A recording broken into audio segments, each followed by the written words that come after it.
Hello viewers, নমস্কার। কেমন আছেন আপনারা? হালদার বৌমার হেসেলে আপনাদের সবার স্বাগত। আমি আজকে রান্না করব ঝাল সুজি। দেখুন, কড়াইতে আমি সুজি নিয়ে নিয়েছি। সুজিটাকে আমি হালকা করে ভেজে নেব। এবার কড়াইতে আমি তেল দিয়ে নিলাম। এবার এখানে দেব বাদাম। আমার ভাজা হয়ে গিয়েছে। এরপর আমি কড়াইতে দেব শুকনো লঙ্কা, গোটা জিরে আর কারি পাতা ফোড়ন। এবার আমি এতে ছোট ছোট করে কেটে রেখে রাখা আলুগুলো দিয়ে দেবো। আলু একটু ভাজা হলে দেব গাজর, ছোট ছোট করে কেটে রাখা।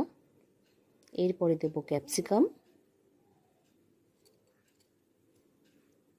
আর দেব পরিমাণ মতো লবণ।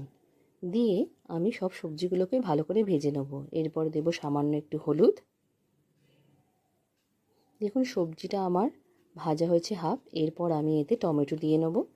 দিয়ে আমি এটা ভালোভাবে ভেজে নেব। এরপরে দেব বাদাম। বাদাম দিয়ে আমি এটাকে পুরোপুরি ভেজে নেব। এরপর ভেজে রাখা সুজিটাকে আমি এর সঙ্গে দিয়ে আরেকটু ভেজে নেব ভালো করে।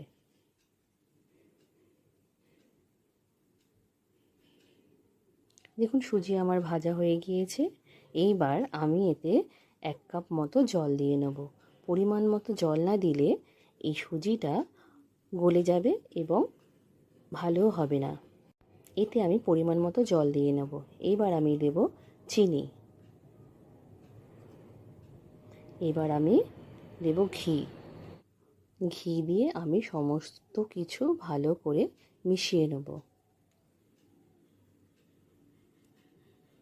দেখুন দেখুন এটা আমার হয়ে এসছে। দেখুন, ঝাল সুজি আমার রেডি।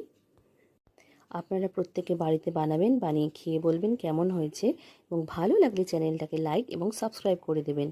আপনারা যারা ভালোবেসে আমার ভিডিওগুলি দেখছেন, লাইক করছেন, কমেন্টস করছেন, সাবস্ক্রাইব করছেন, তাদের জন্য অনেক ধন্যবাদ। আজকে আমি আমার ব্লগ এখানেই শেষ করলাম।